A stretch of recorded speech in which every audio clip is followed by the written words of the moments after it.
là où les traumas prennent la parole.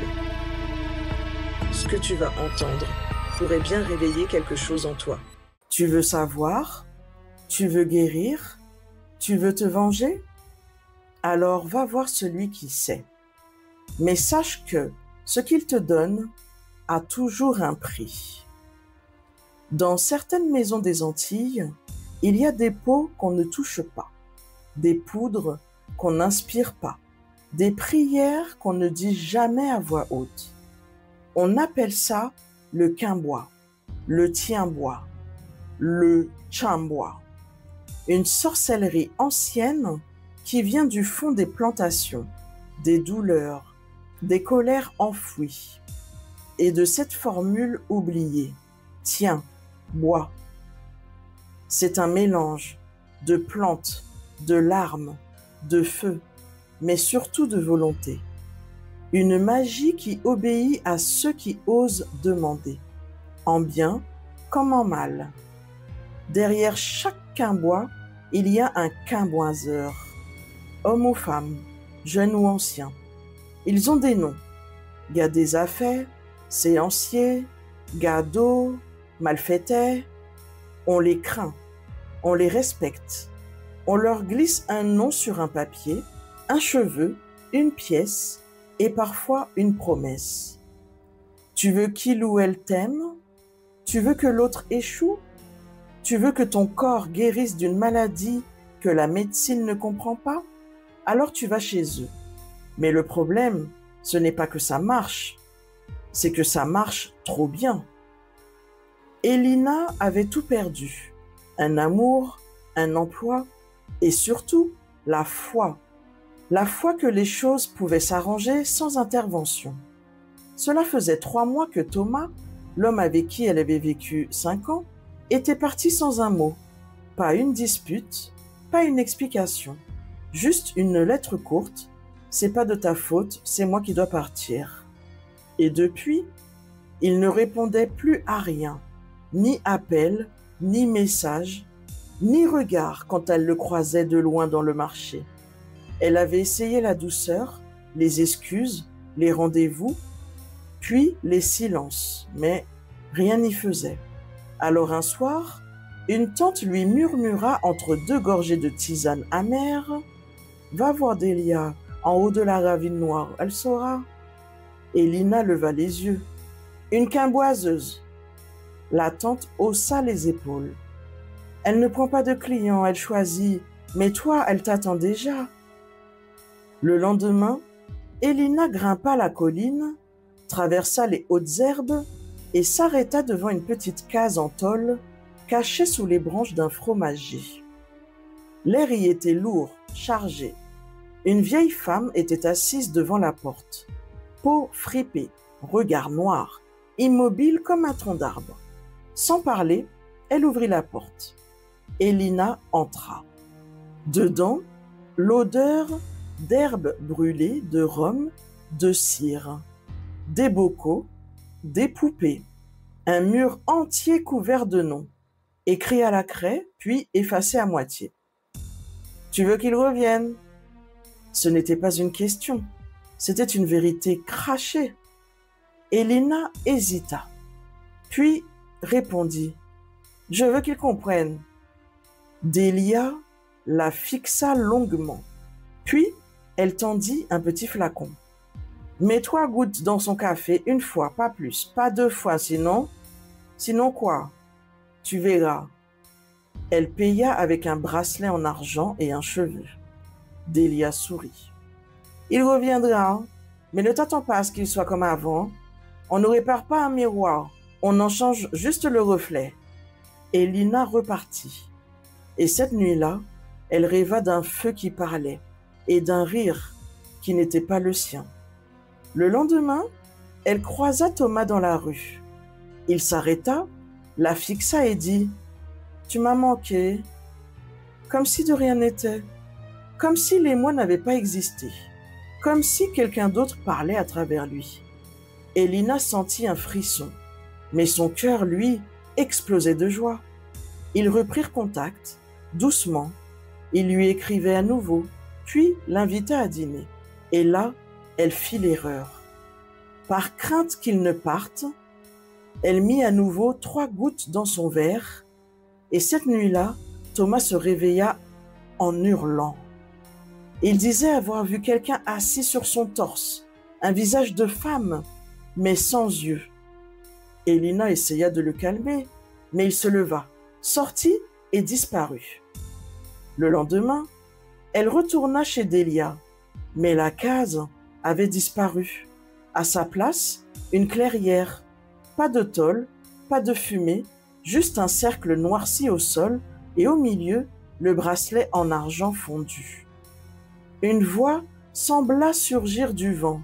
« Tu n'as pas respecté, tu as voulu garder, mais l'amour ce n'est pas une cage, c'est un souffle et tu as voulu le refermer. » Depuis ce jour-là, Elina vit seule. Elle ne parle plus à personne, mais chaque semaine, elle remonte à la ravine noire et pose une offrande dans la clairière.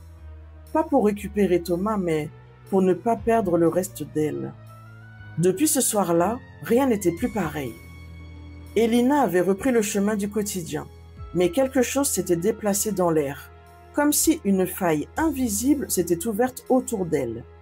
Le matin, elle retrouvait souvent son verre d'eau vide alors qu'elle n'y avait pas touché. Son réveil sonnait à 3h33 exactement, toujours. Et chaque nuit, un grattement sec résonnait sous le plancher de sa chambre, comme si quelque chose cherchait à remonter. Elle pensa d'abord au rat, à un courant d'air, à une coïncidence, mais ce qui la fit douter, ce fut le rêve récurrent. Un tambour, une main qui gratte la terre, une voix rauque qui répète « Tu as ouvert, tu dois refermer ». Une nuit, elle s'endormit après avoir laissé une tisane sur la table. Au réveil, le bol était renversé, les feuilles posées en cercle parfait autour de son oreiller. Elle crut devenir folle. Puis ce fut le chat de la voisine qui se mit à la suivre. Tous les jours, il ne miaulait pas. Il se contentait de la fixer, longtemps, les yeux grands ouverts, et de gratter la terre devant sa porte. Un jour, Elina se résolut à lui parler. « Qu'est-ce que tu veux, hein ?» Le chat fit demi-tour et s'assit exactement à l'endroit où elle avait vu pour la première fois la case de Delia, là où désormais il n'y avait que de la terre nue. C'est à ce moment-là que les visages ont commencé à changer. Elle croisa une vieille amie au marché. « Tu vas bien ?» demanda l'amie. Mais ses yeux n'étaient plus les siens. Ils étaient entièrement noirs, aucun blanc. Et sa voix semblait dédoublée, comme un écho trop proche. Quand Elina cligna des yeux, tout était revenu à la normale. Mais elle savait. Elle le sentait dans sa gorge, dans son ventre, comme une tension prête à éclater. Plus tard dans la semaine, en ouvrant un vieux cahier de notes, elle trouva une page qu'elle n'avait jamais écrite. Une écriture tremblante, un texte en créole ancien. Tout ce qui est donné sans prix se payera en silence, et le silence est plus bavard que la mort. Elle sentit alors un frisson la traverser, comme si la température de la pièce avait chuté brutalement. Elle tenta d'appeler sa tante. Messagerie. Puis un message écrit apparut. Elle est partie en Guadeloupe, pas de réseau. Mais sa tante n'est jamais partie de l'île en 12 ans. Une nuit, alors qu'Elina faisait couler son bain, elle entendit un rire d'enfant. Pas à la télévision, pas dans la rue, dans sa salle de bain derrière elle. Elle se retourna violemment, personne. Mais sur le miroir embué, une empreinte, petite, d'une paume fine, avec 3 doigts seulement. Elle sortit nue de la salle d'eau, saisie par une terreur animale. Ce soir-là, elle dormit sur le sol, au pied de son lit, une paire de ciseaux dans chaque main. Les jours suivants, elle tenta de retourner à la clairière. Mais le sentier avait changé. La végétation était plus dense, et les fourmis, plus agressives que d'habitude, grimpaient sur ses jambes dès qu'elle posait un pied dans la pente, comme si la forêt elle-même refusait son retour. Alors elle fit ce que font ceux qui n'ont plus d'option. Elle alla voir un autre quimboiseur. Il s'appelait Job. un homme sec, à la voix lente. Quand elle entra chez lui, il ferma les volets sans un mot, puis il dit « Delia t'a donné un retour. Tu as voulu le garder, tu as voulu plus. »« Je voulais juste qu'il m'aime, » murmura Elina. Job secoua la tête. « L'amour n'est pas un fruit qu'on cueille, c'est un feu qu'on apprend à ne pas éteindre. Toi, tu as soufflé 2 fois, et maintenant c'est une autre chose qui brûle. » Elina se mit à pleurer. « Je fais quoi maintenant ?» Il prit une chandelle noire, l'alluma et dit simplement « Tu attends. Ce qui vient maintenant, ce n'est plus ton choix, mais tu peux encore décider comment tu vas y faire face. » À son retour chez elle, quelqu'un avait gravé un symbole étrange sur sa porte. Un cercle, une croix, un œil. Elle le reconnut immédiatement. C'était le signe qu'elle avait vu sur le flacon de Delia. Le quimbois. On le murmure plus qu'on ne le nomme, et pourtant son empreinte est partout. Dans les regards échappés, dans les talismans cachés, dans les silences épais entre voisins, quand le chien du quartier meurt subitement ou qu'un commerce marche trop bien. Le quimbois, ce n'est pas seulement de la magie, c'est une forme de langage, un mode de survie, un système d'interprétation du monde qui puise ses racines bien plus profondément qu'on ne le pense. Héritage africain et mémoire de la résistance. Le mot quimbois viendrait de la contraction créole de « tiens, bois », allusion directe aux potions, infusions, breuvages rituels utilisés pour guérir ou nuire. Mais cette pratique est en fait l'héritière directe des traditions de sorcellerie d'Afrique de l'Ouest et du Centre, importées par les populations asservies pendant la traite négrière. Face à la brutalité coloniale, les esclaves n'avaient aucun pouvoir officiel, mais ils possédaient un autre pouvoir, celui de la croyance, de l'invisible, de l'invocation. Faire appel au quimbois, c'était parfois le seul moyen de justice, un moyen de se protéger, de punir un maître injuste, de guérir quand les colons refusaient les soins, de rétablir un équilibre que la société ne garantissait pas. Derrière chaque sort, il y avait une résistance, un refus de l'impuissance. Le quimboiseur, rebouteux ou manipulateur. Le personnage du quimboiseur ou de la quimboiseuse est central. Ni prêtre, ni médecin, ni voyant, mais un peu de tout à la fois. Il ou elle est gardien d'un savoir ancestral, des plantes qui guérissent, des prières qui soulagent, mais aussi des rituels qui lient, transforment ou détruisent. Souvent, ces personnages vivaient à l'écart, dans les hauteurs, à l'orée d'une ravine, là où le monde visible touche l'invisible. On venait à eux en dernier recours, quand plus rien ne fonctionnait, quand on voulait forcer le destin. Mais le quimboiseur ne donne jamais son contrepartie. Ce n'est pas un miracle, c'est un échange, un pacte, et le prix est parfois plus lourd que prévu. Le cycle du retour, tout ce que tu envoies te revient. Dans la logique du quimbois, rien n'est gratuit. Un sort lancé, même avec la meilleure intention, doit être équilibré. C'est pourquoi beaucoup de récits évoquent un phénomène de retour. Tu demandes l'amour, mais tu obtiens l'obsession. Tu veux la richesse, mais tu perds un proche. Tu cherches à protéger et tu t'enchaînes. Ce principe de réversibilité est central. Il rappelle les lois naturelles, semblables au karma. Ce que tu poses dans le monde te revient, parfois amplifié. D'où cette prudence, cette peur respectueuse qui entoure le quimbois. Ce n'est pas un jeu, c'est une invocation, et le silence n'annule pas la dette. L'ambiguïté, guérison et damnation. Ce qui rend le Quimbois si particulier dans l'imaginaire antillais, c'est sa zone grise. Ce n'est pas le bien contre le mal, c'est entre deux. Le même rituel peut être utilisé pour sauver ou pour détruire. Un bain d'herbe pour soulager un chagrin d'amour. Une chandelle noire pour lier un rival. Une poupée pour calmer un enfant ou provoquer un accident. Tout dépend de l'intention. Et dans le monde du Quimbois, l'intention a un poids réel. C'est une magie profondément humaine parce qu'elle reflète nos contradictions, nos désirs inavoués, nos colères cachées, nos blessures non résolues. Aujourd'hui encore, le Quimbois n'a pas disparu. Dans les campagnes, on retrouve encore des gars désaffects. On murmure leurs noms, on connaît les arbres qu'ils fréquentent, les heures où il ne faut pas les déranger.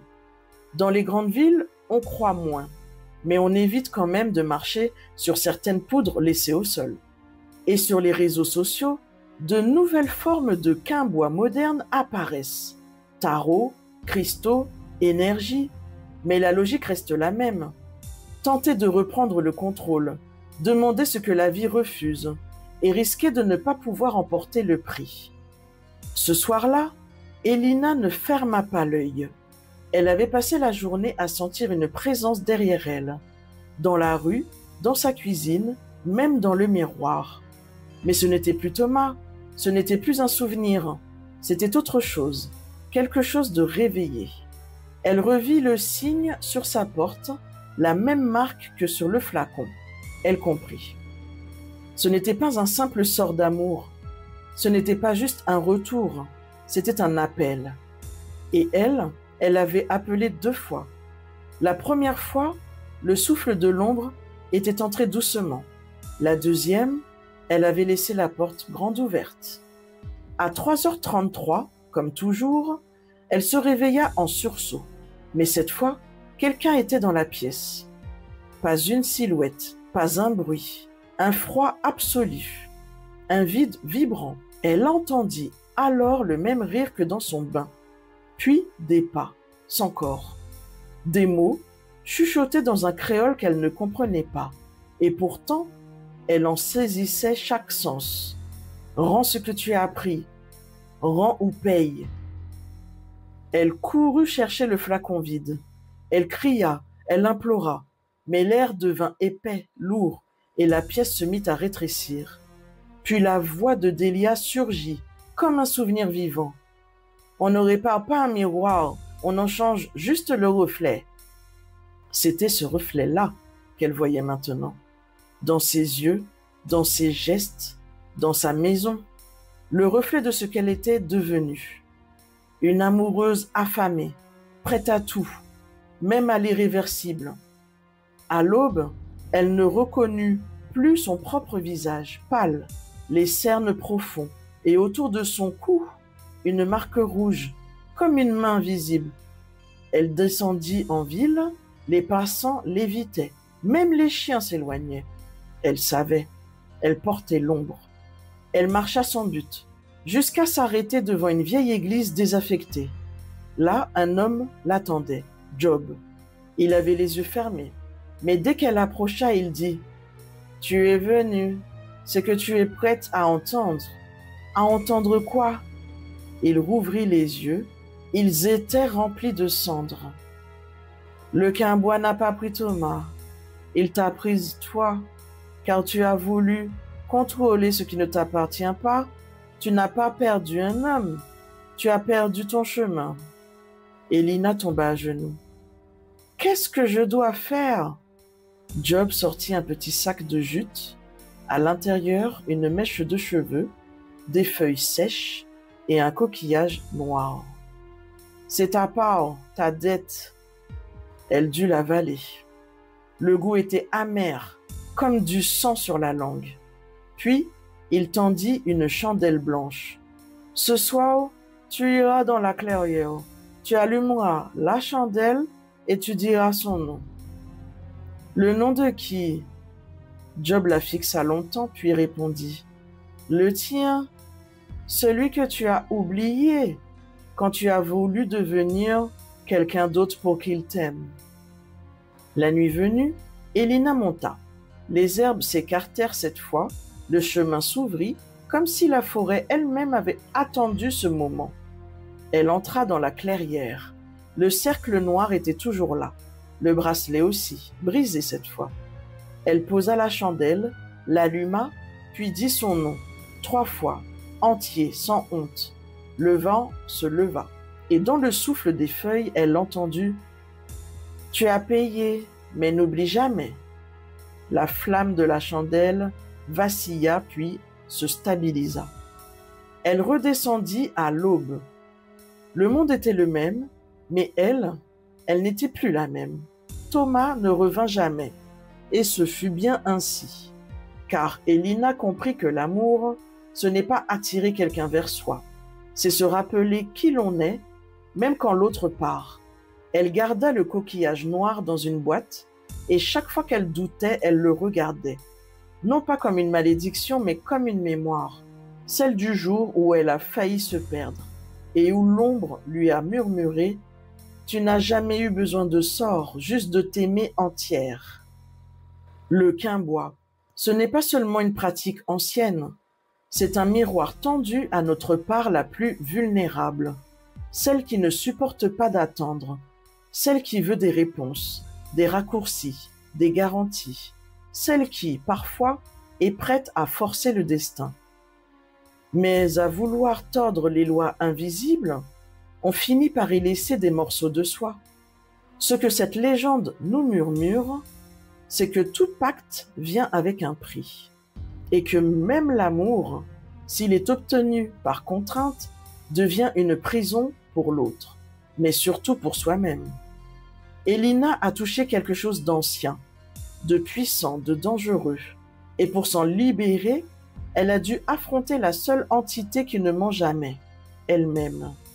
Le quimbois, au fond, ce n'est peut-être pas une malédiction, mais un rite de passage, un test, qui nous apprend à discerner ce qui vient de l'amour et ce qui vient de la peur de perdre.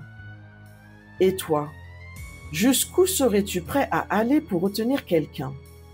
As-tu déjà eu cette tentation d'influencer, de contrôler, d'acheter l'attention ou l'amour d'un autre? Souviens-toi, tu n'as pas besoin de sort, tu n'as pas besoin de rituel. Ce que tu cherches chez l'autre existe déjà en toi. Et parfois, il suffit d'une seule chandelle dans la nuit pour s'en rappeler. Alors, éclaire ton propre chemin et que les ombres t'apprennent à mieux aimer ta lumière. Parce que comprendre l'histoire des autres, c'est parfois commencer à guérir la sienne. À très vite sur HDMH Story.